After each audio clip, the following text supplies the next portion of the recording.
All right. Welcome to another episode of Gay Men Going Deeper, a podcast series where we talk about personal development, sexuality, and mental health. I'm your host today, Calan Breckon, and my guest on today's show is Drummond Fulcher. Did I pronounce that right? Yes, you Okay, got it. yes, good, awesome. Okay. Drummond is an LGBTQ life coach and activist who works with gay men to help them connect with their most authentic versions of themselves. He has his own podcast series called Positive Talks, where he brings a large variety of guests on his show to help show his audience new perspectives of the world.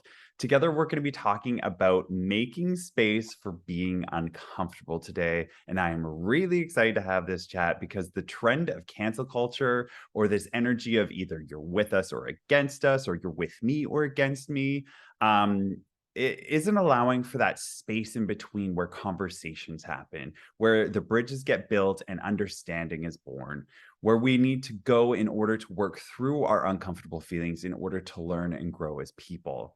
So, in today's episode, we're going to be exploring questions like, why do people avoid being uncomfortable? How do you think cancel culture affects our community? And how do we make space in our lives for being uncomfortable and having those hard conversations?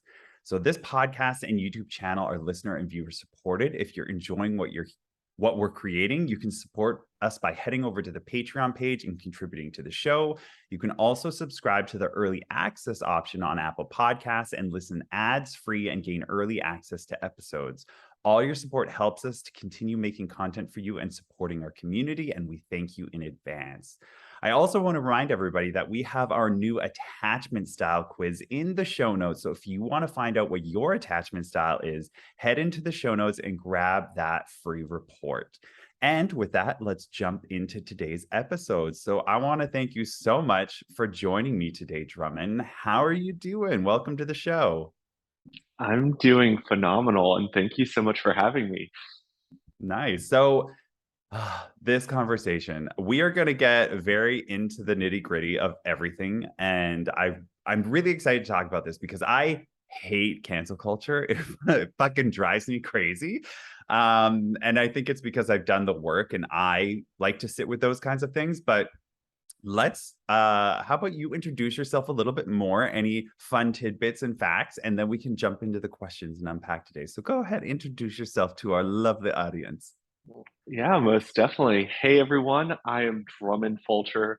I would say that this topic is perfect and on par with what I kind of do for work. I actually am part of a clubhouse room called Making the Uncomfortable Comfortable with my friend Val, where in a lot of situations, I am put in an uncomfortable position where we kind of talk about race and sexuality and gender, as well as LGBT. So, in a lot of positions, I think that I've realized that fighting for the LGBT community, I played a very specific role.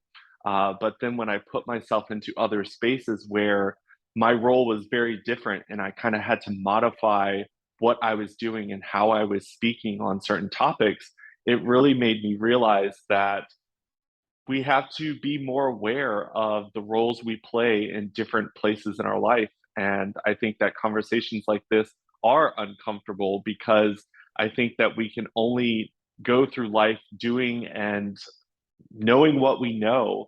And sometimes we make mistakes, and sometimes we put ourselves in situations where uncomfortable conversations have to be had. And I think in a lot of times in those situations, fear pops up, anger pops up. And I think that some of those things we have to realize it's okay to feel, but it doesn't give us the excuse not to have these conversations. So I'm super excited about doing this one. Yeah, me too. I'm real excited to like jump right into the thick of it. So, in saying that, how about we jump into question number one, which is, why do people avoid being uncomfortable, or why do you think people avoid being uncomfortable?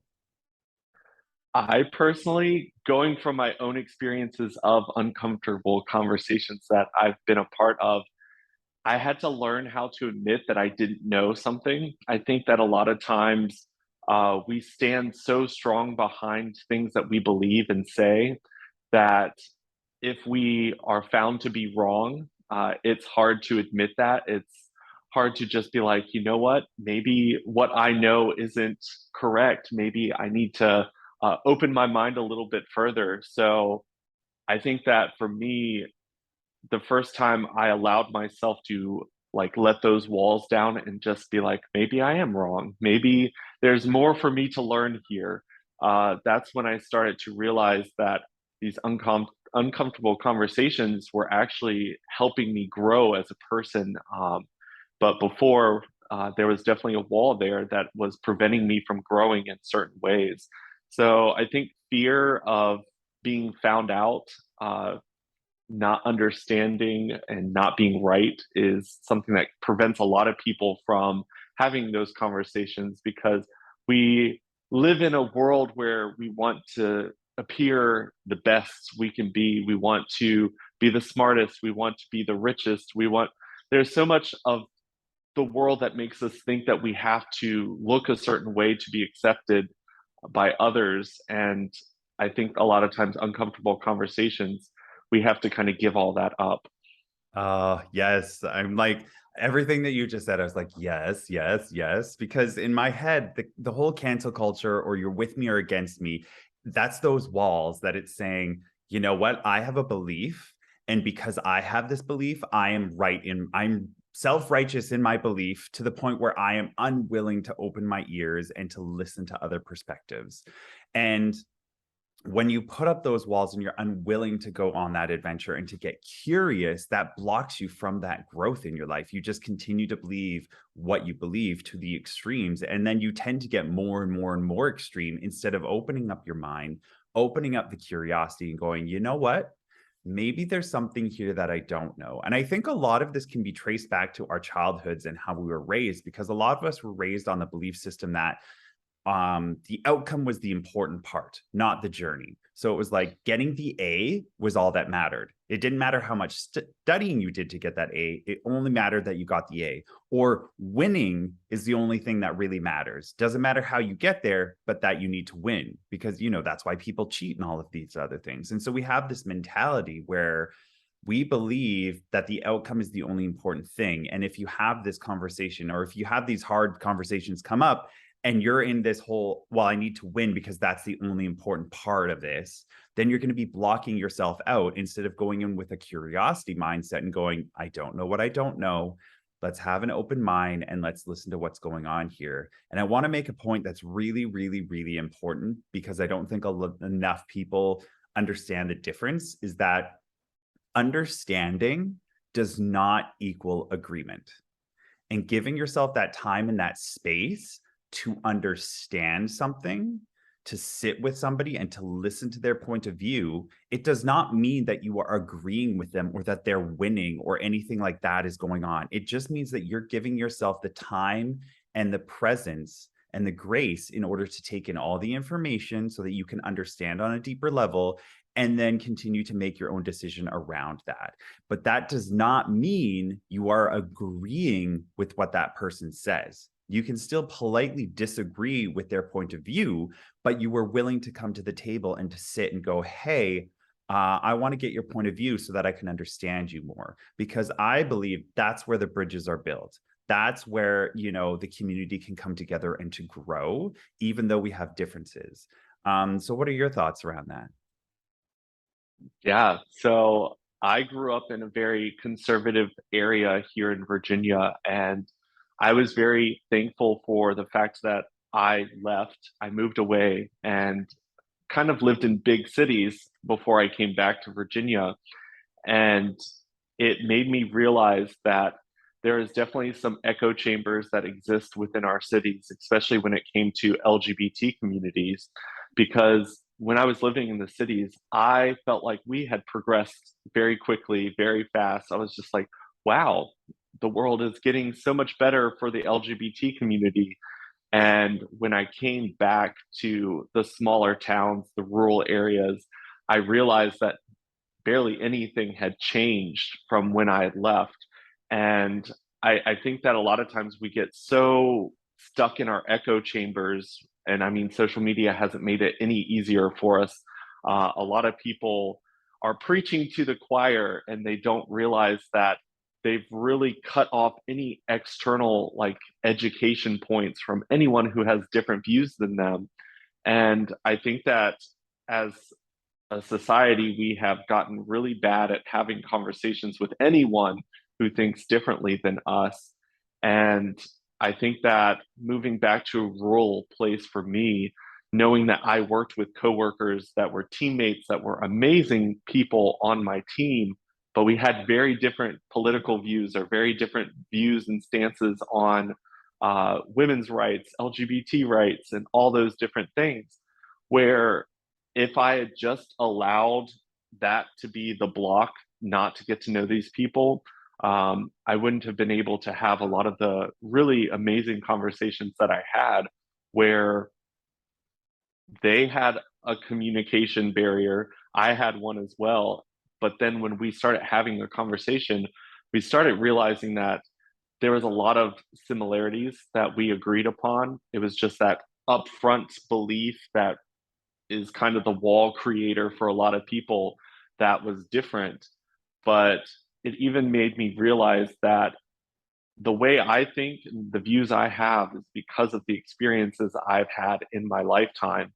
Whereas some people who have lived in rural areas that have never been anywhere past the county lines of the schools that we went to as kids, where generation upon generation are just building off of each other's beliefs, it made me realize that those uncomfortable conversations were actually enlightening these people to perspectives that they've never had presented to them before. And I had to allow myself to be that person in that conversation that could hear something that was just, it made my blood boil, but just remain calm and continue to listen, because somewhere in their belief system, they believe everything that they're saying just as much as I believe what I'm saying. So it's definitely been a journey, but it's one that I'm grateful for, and I'm learning more and more as I go. Hmm. I understand that, because as I, go through life and as I get older and I have more of these experiences and I talk to more people, I am learning that, the human experience is so complex that to try and put anybody in any box is just pointless. And the more that I can learn and open myself up to those experiences, the more that I can grow and the more that I can have compassion for having these conversations with people. I mean, I've even dated people who were at like the complete opposite spectrum of the, political party spectrum, because I don't allow one thing to be that block and be like, oh, well, you're this, or, let's use this example. You're a conservative. So I'm going to write all conservatives off. They all believe this. They all have this belief system. This is exactly who they are. And it's like, okay, well, that's just the perception that maybe many people have.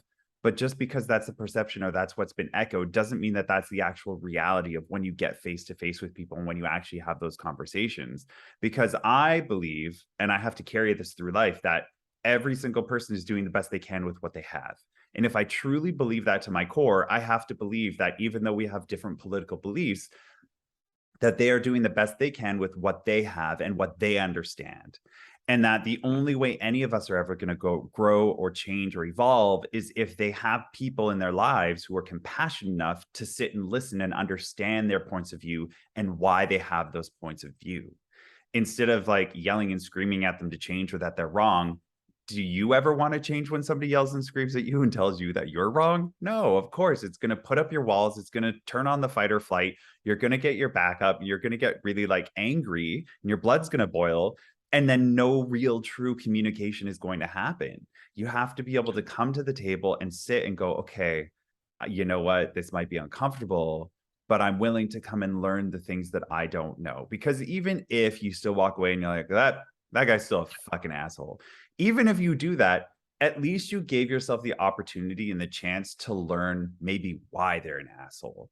Because maybe they have experiences that, like, on the outside, you can't see people's lives. You can't see their experiences. They might have had experiences that explain why they are the way they are. It doesn't excuse it. Maybe they got to go to therapy and work through it. But that could also be you sitting with them having that conversation can also be the bridge to that conversation where they go, oh, you know what?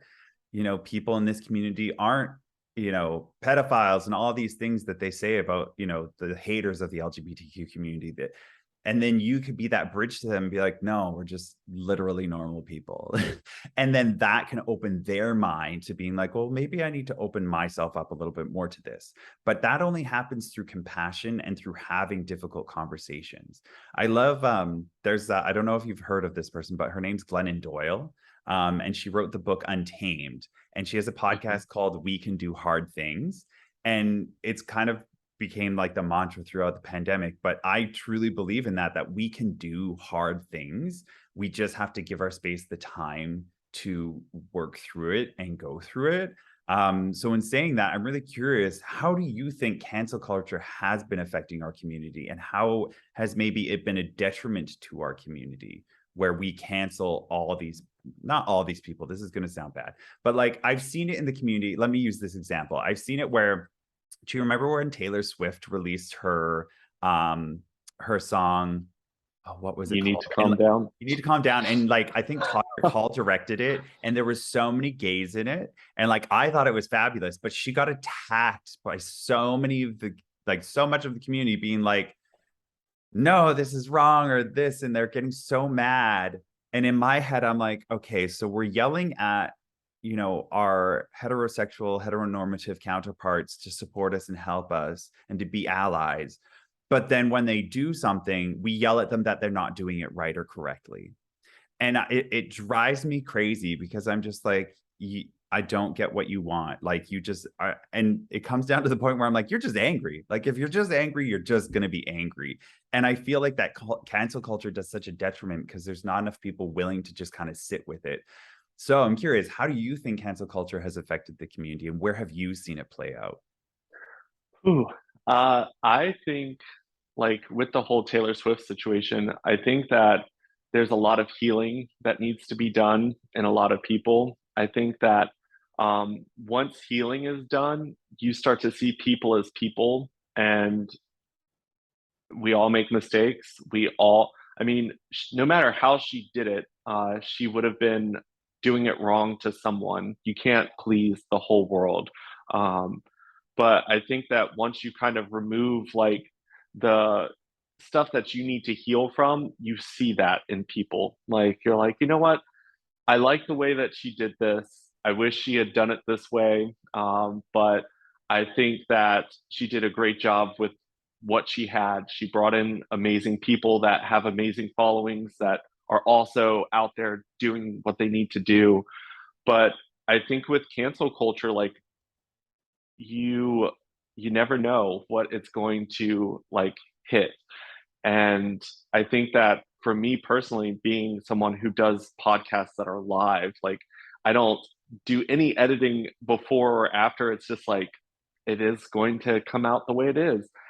And cancel culture has always been something that is on the back of my mind as I started growing on social media, because I was bringing guests on to have conversations about religion, about police officers, about race, about all the things that were very hot topics that people had very strong opinions about.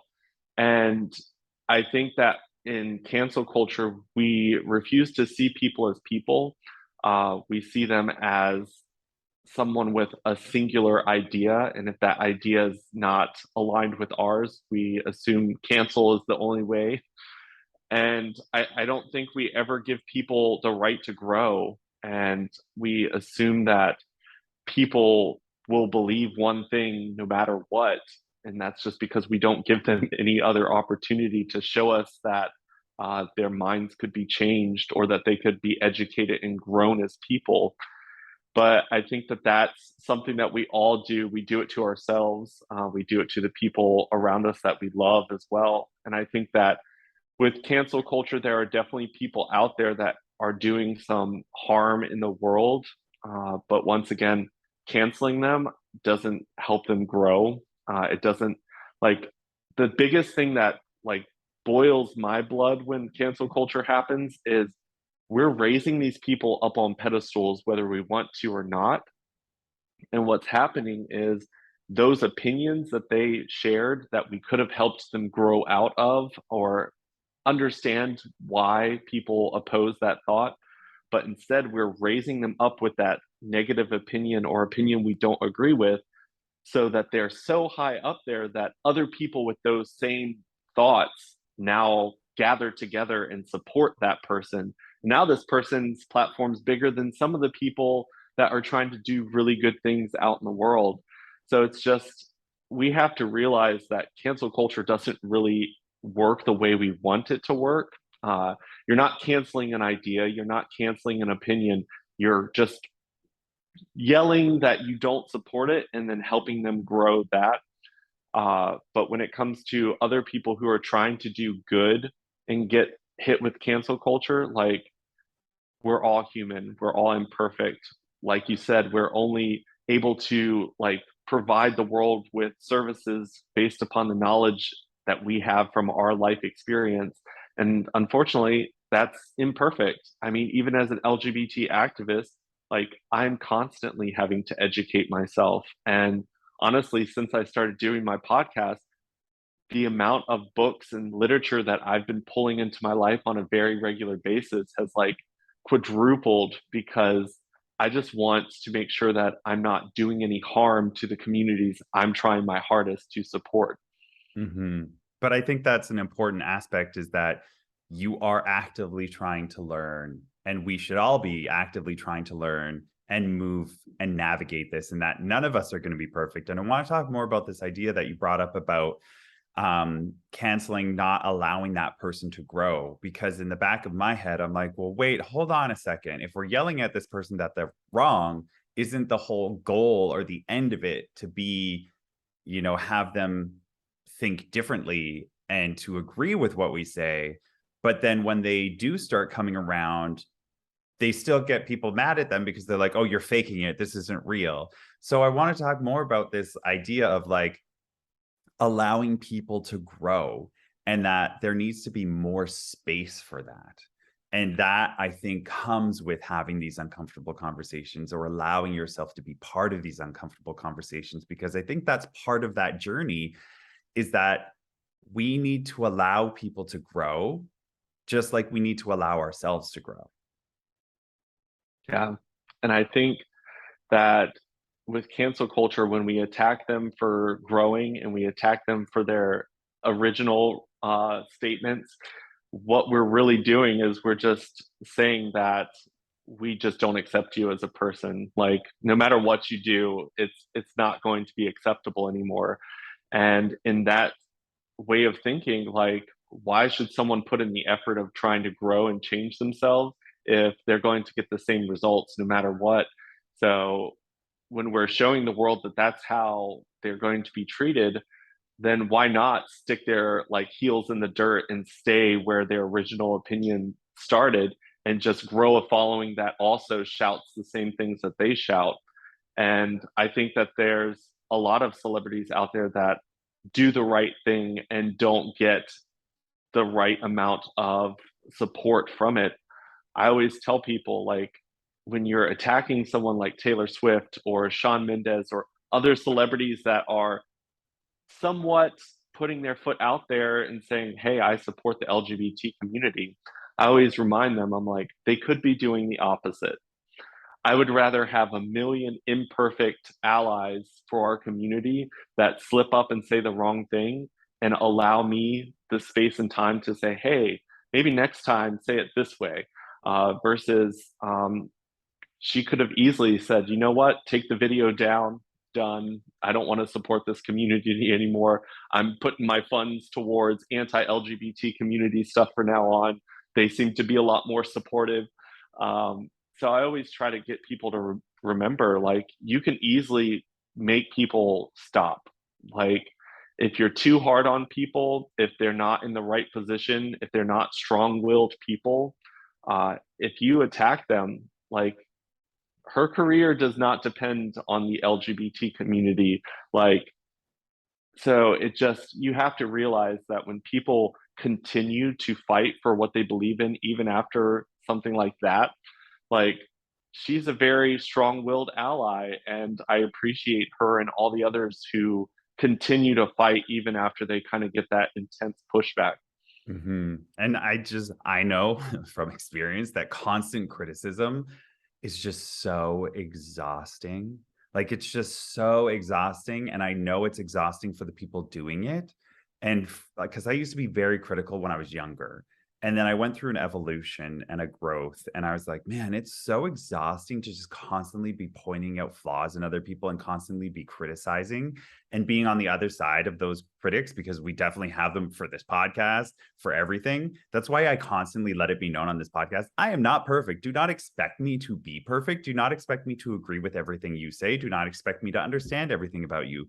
I am just as human as everybody else going on this journey as you are. I just happen to know the things that I know, and I continue to learn and grow as I do that.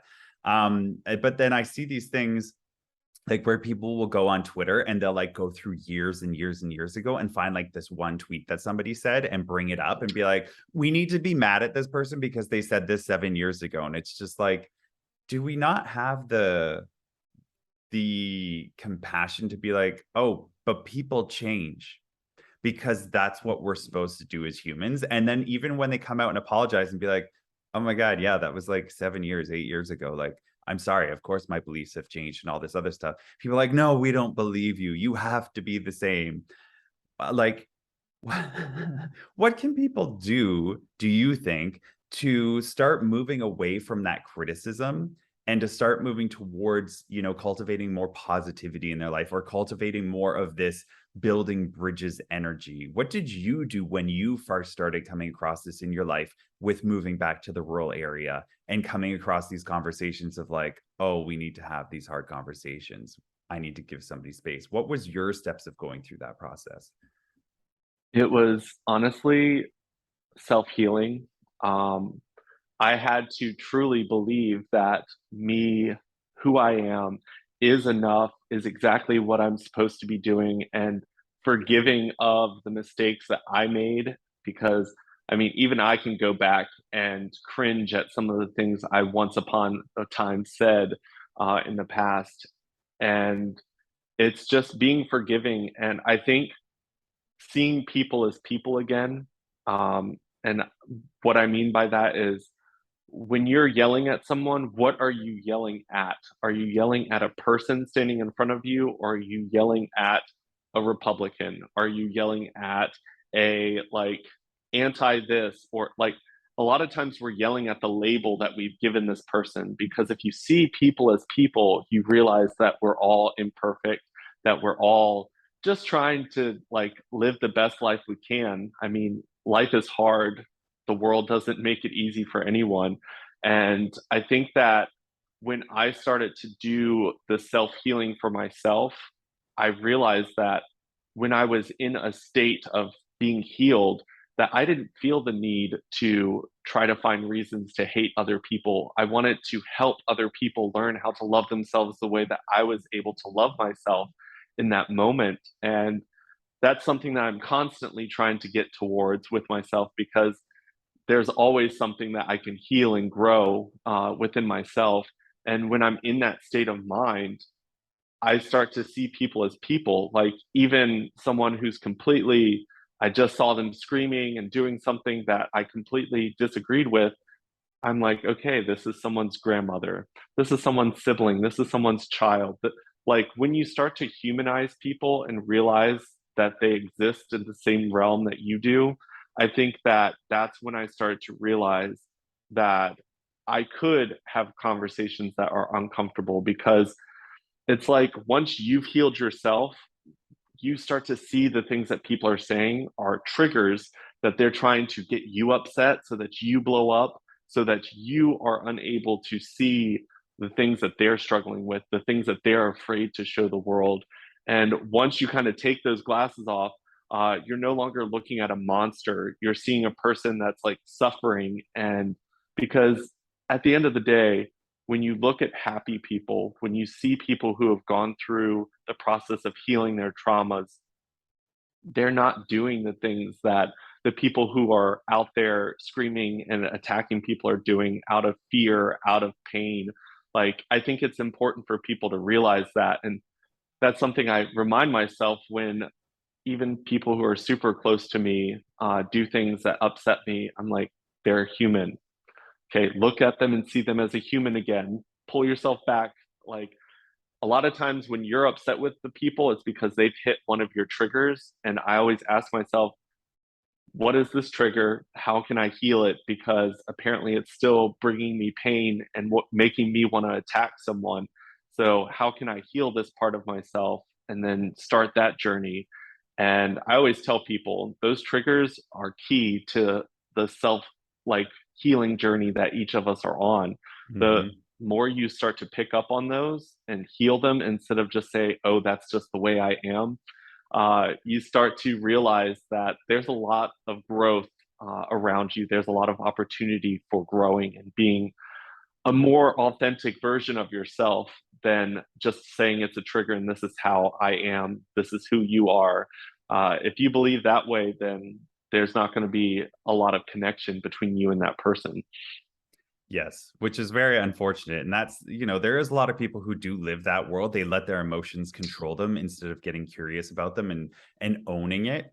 It was in a recent episode that I talked about, you have to own your own emotions and your own feelings and your own thoughts. And like, it's not the world's job to put a bubble around you and to make you feel good. It's your job to learn resilience and how to navigate the world around you and how to make it a more enjoyable space for yourself, because nobody else is going to come and do it for you. You're an adult. I mean, chances are, if you're listening to this podcast, you're an adult. So it's your responsibility to live your life the way that you want it to be lived. And if you want it to be lived happier, you need to learn how to navigate that and to get there. And it's a journey. Like, it's a fucking slog sometimes. It took me a lot of years to get out of some negative spaces that I've been in my past. And in regards to like navigating these difficult conversations, I'm going to speak more specifically in like a relationship or a friendship, when you're having a difficult conversation, or when like a fight is coming about or something like that, that there are physical things that you can do that help you. Instead of being standing, make a conscious effort to sit down, because automatically what happens when you sit down is that grounds your energy and that brings the level down. Because if you're standing, it gives you this, puff out your chest kind of energy. But when you sit down, it allows you to ground yourself in it and go, okay, let's just sit for a second and let's just kind of like take a breath. And another thing that you could do, or that you should do, is like try and keep a level voice. I know we all want to be heard, and by raising your voice and screaming, this is you saying, this is how I'm going to be heard, because I'm going to be heard regardless. But I found it more effective to get quieter, because then the other person has to be quieter in order to listen. And if the other person isn't quiet enough to listen, then it means that this conversation isn't going to be a productive one. And if it's in that space where it's like, okay, this person's not going to be in a space where they can actually listen and take in what I'm saying, and vice versa, that I need to be in a space where I can hear, maybe you need to ask for that space, for that time to go, hey, we need a few minutes, or I need a few hours to go gather your thoughts to continue. And this can happen in the workplace as well. You have a disagreement, things get heated. It's more than okay to say, hey, I need to take a couple minutes. I need to take a beat. I just need to go and like kind of process my thoughts before I let my emotions take over. Because what's happening at that point is like, your prefrontal cortex has gone offline and your amygdala has taken over, because it's like the fight or flight. And so your actual like logical thought processes are not working. And so by giving yourself that space, it gives you time for your brain to come back online, for your prefrontal cortex to start really thinking things through, and to start, not saving your life, but to just kind of bring things back down to normal. And it gives you that time to think things through. So give yourself that space, give yourself that time. And if people don't respect that boundary, that's on you. You need to learn to say, this is my boundary. This is healthy. This is healthy for me. This is healthy for you. And maybe they can't recognize that in that moment, but it's going to play out a lot better later on, when you can actually have a rational and reasonable conversation. And then when you go into that conversation, be curious and ask those open-ended questions of being like, okay, I'm coming into this with my own beliefs and my own perspectives, but I'm going to allow myself to ask open-ended questions and to be curious and to go into that conversation seeking understanding, not seeking to be heard or make your point. And I think that that's really important with these conversations, is that the whole purpose of these conversations of being uncomfortable and making, like, having yourself go through it, is that you are listening with the intent to understand what the other person is saying and to understand where they are coming from. And I'm taking this back again to the fact that understanding does not equal agreement. Understanding means that I'm a human, I'm recognizing that you are a human and that you have your own perspectives, thoughts, and feelings, and that I'm taking those in so that I can comprehend them, so then I can make my own informed decision about what's going on in this moment. But that does not mean I agree with what you have said. But these are practical steps that somebody can take in order to move through kind of these maybe more intense, difficult conversations. But like, these are just like real physical things that helped me move through that, because I know if I'm standing up, like, well, forget about it. Like, it's just instinct takes over. And so by sitting down, lowering my voice, reminding myself to keep quiet, taking a beat, taking some time if I need, like, I'm the person who's like, this is like too much for me right now. I need like some time to process this. And I've had people try and chase me, and I'm like, this is my boundary. You cannot cross this boundary. This is a hard line in the sand for me. If you cross this boundary, this is game over. So it's like, I need this. And I'm sorry that that does not work with you, but this is the way it has to be for me. Otherwise, this whole thing is going to fall apart. And so then that is also teaching that person what healthy boundaries are. Because if they're chasing you and if they're forcing it, it means that that person has no idea what a healthy boundary is and that they need to learn that. And the only way people will learn that is if it gets modeled for them. So I'm going to get off my soapbox for that one. But do you have physical or practical ways that you've managed to navigate having these uncomfortable conversations? Is there things that you do or tips that you have for listeners that can help them manage kind of, getting uncomfortable? Yeah, I mean, within our clubhouse room called Making the Uncomfortable Comfortable, we have a lot of things set up in the background to help the room exist in a space where we can be hit with anything at any time. And our private chat behind, like, a lot of times if it hits us really hard, we're like, hey guys, I'm gonna take a step back. Can someone else respond to this?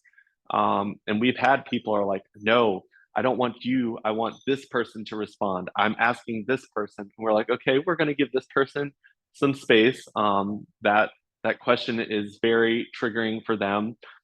So we're going to have me respond, and we're going to talk about it.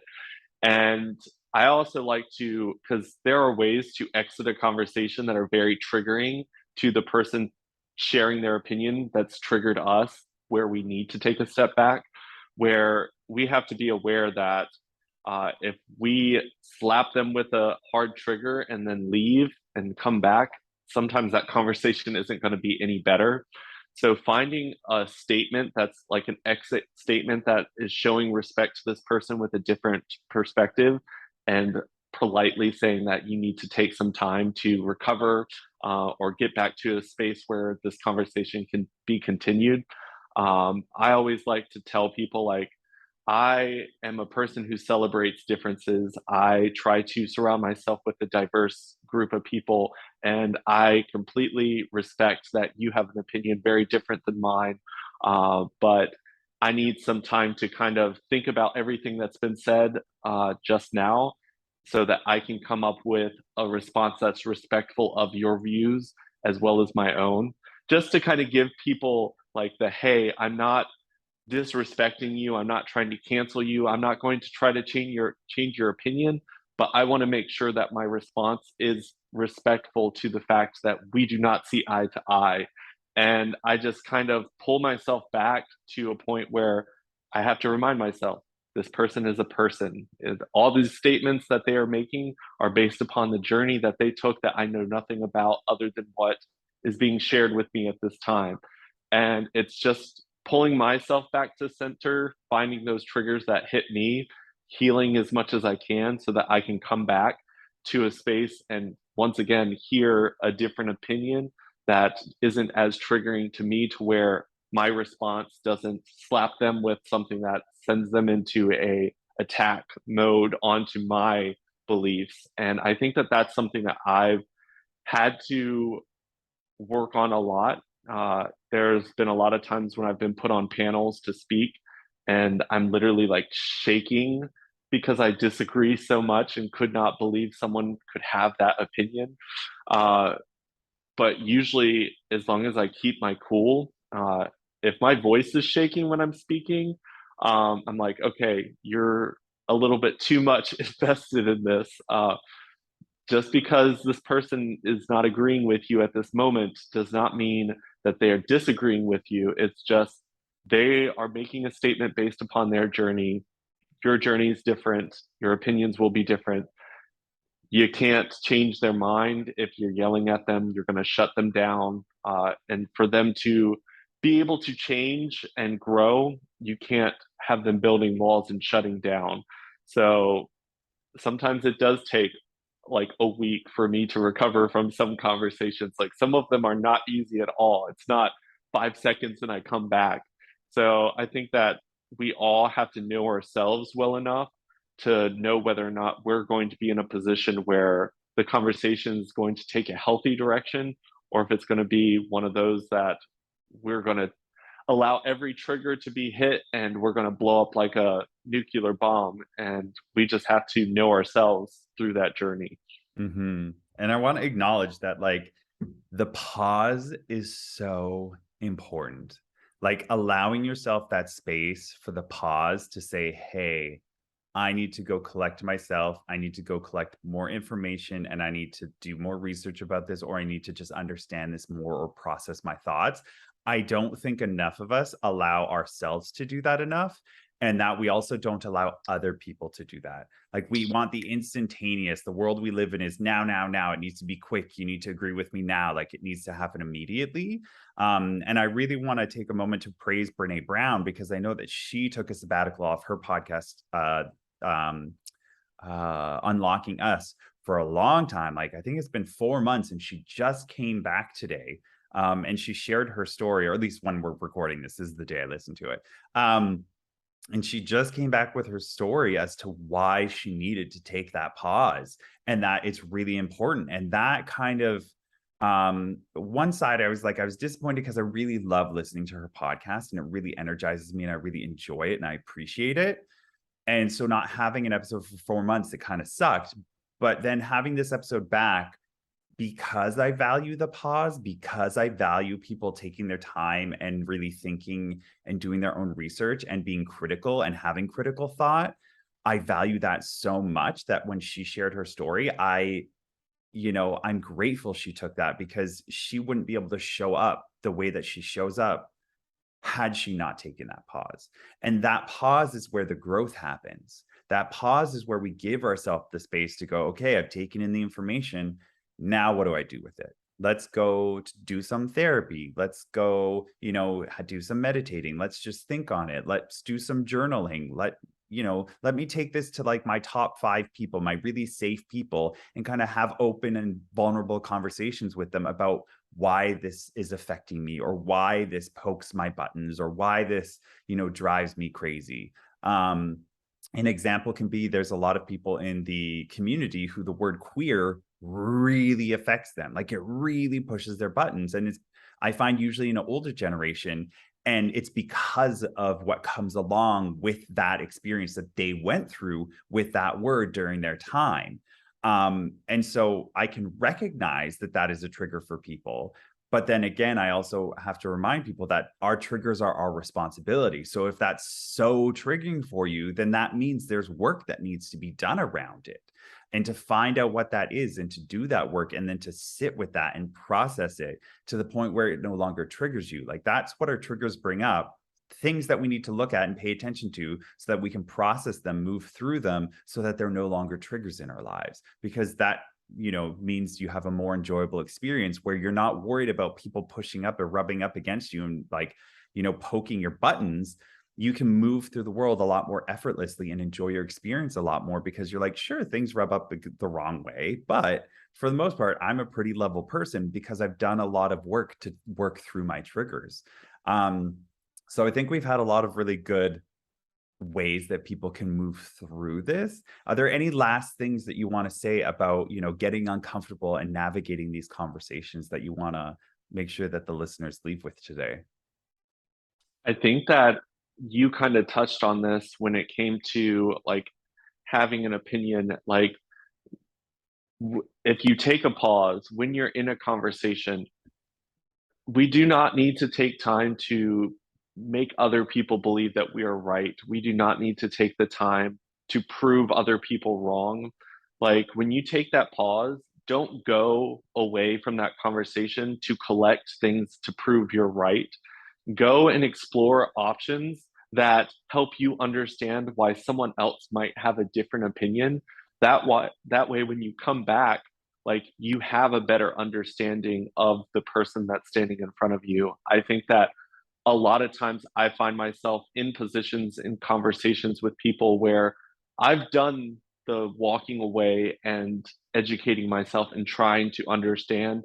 And I come back and I'm very aware that this person did not do the same for the view that I had. And I think that it's important for us to realize that in conversations with other people, it's always best to ask more questions to better understand the person in front of you.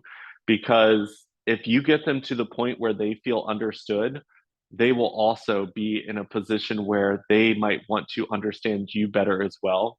But if we're both coming into the conversation forcing our views and thinking that bringing more data to prove that we're right is going to connect you, it won't. You have to realize that the point of conversations is we know our stance already. So let's educate ourselves by asking questions about people who have different views and realize, like you said, it does not mean that they're right. When I nod my head when people are saying things, it means I am listening. I'm acknowledging that they're speaking. I'm being respectful to the fact that their opinion is different and they are using this time to help me understand. But at the end of those conversations, it's okay to say, I understand why you have those views, and the journey that has taken you there has solidified a lot of those views. Hopefully, this area and this time has helped you understand some views that are different than yours. But it's okay for us to both walk away from that conversation still having beliefs that we had before the conversation started, but now we've got some extra things that we can add to that, that we can maybe in the future dive a little deeper into, or bring that conversation to other people who maybe be able to get to translate it in a way that we understand it better. Because when it came to like the Black Lives Matter movement, there was a lot of people that they were not connecting with me on a level. I am a very loving person, and when there's a lot of anger in any type of conversation, I do not relate to people in anger. Even when it came to like them trying to compare it to the LGBT fight for equality, I cannot connect with them by anger. It took people in the Black Lives Matter fight that were using compassion to move that movement forward for me to connect with them and understand them. And then I started to understand the people's frustration and anger, but I wasn't able to connect with them in the beginning because I connect with people more through compassion. And I think that that's important for people to realize, that don't give up on trying to understand something just because one or two people don't connect with you in a way to help you understand it. Sometimes educators need to connect with other educators. Fighters have to connect with other fighters. Uh, we all have our own language, even if we're speaking English, we all have our own languages that we also connect with people on deeper levels. And it's important for you to realize that you have to find those people to help kind of connect you to a movement or a cause to help you better understand it. Don't just give up because one person and you don't see eye to eye on something. That is so important, and I'm so glad you shared that because it's true. Maybe you just need to hear it differently from a different person, and that's why having that, people you trust in your life that have different opinions is so important. I know so many people who live in those echo chambers of like, my friends all believe the same thing and we all live the same type of life and everything's very similar. And I really challenge those people to have different groups of friends and to have different people in their lives who live differently, because it allows you to see things from different points of view. And that's very important to have, especially when you're collecting data around your experience and their experience. Is like, okay, well, I, as a gay white man, experienced something like this, but my straight Black female friend is going to experience things very differently. And it's important to have those differences around you in order to at least be able to understand and have the conversations so that you can open your eyes, because you need to have that. And when you live in an echo chamber, you don't allow yourself that space to do that. And I think a lot of cancel culture and a lot of the things we spoke about today is because people live in those silos or put themselves in those silos, and they don't challenge themselves to get out of there, or at least to make new friends in different ways, because the fear around making new friends or having different opinions, we haven't learned how to navigate these conversations very well over our generations. And I think that that's where a lot of the work needs to be done now, is creating these conversations and being able to open up and have them and give that safe space for people to talk about things that they don't know about, that make them uncomfortable, but that they want to learn about, but also recognize you're not going to be perfect at it. But it's not about Yeah. being perfect. There's no such thing. It's about just being able to show up to the conversation and say, hey, I'm going to get it wrong, but I want to be here. I want to be here. I want to listen. I want to learn. So let's dive in. I want to thank Yeah. you so much for coming on today's show. It's been so fantastic. Where can people find out more about you if they want to know more? So I have my website, drummondculture.com, and pretty much every social media platform is Drummond Culture. So sign up for my newsletter. I put stuff out there so people know what's coming. I've got a couple things coming down the drain pipe for me to kind of work on, and I'm working on that. As I like to think that, like, life is kind of raining down on me lots of different fun stuff, and I am getting to choose which projects to work on now. So as things kind of start to come towards fruition, I will let people know what to expect. But drumming culture everywhere, drummingculture.com, sign up for the newsletter, and I'll definitely keep everyone updated. Awesome. And I'll definitely make sure that we have those links in the show notes today.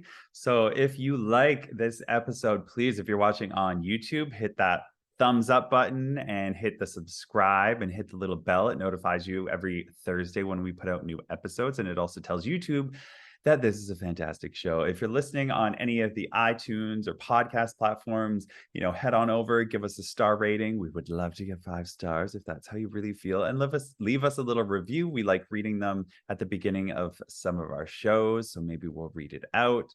And just generally follow us and share us around, because sharing is caring, and it's important to have these conversations. I want to thank my guest Drummond today for coming on and having this conversation and digging into some stuff that makes people uncomfortable, because I know sometimes these conversations definitely make people uncomfortable. That was the point of today's show. We will be back next Thursday with a new episode for you on Gay Men Going Deeper. But until then, have the best day ever. Peace, love, rainbows, everybody. Bye. Bye.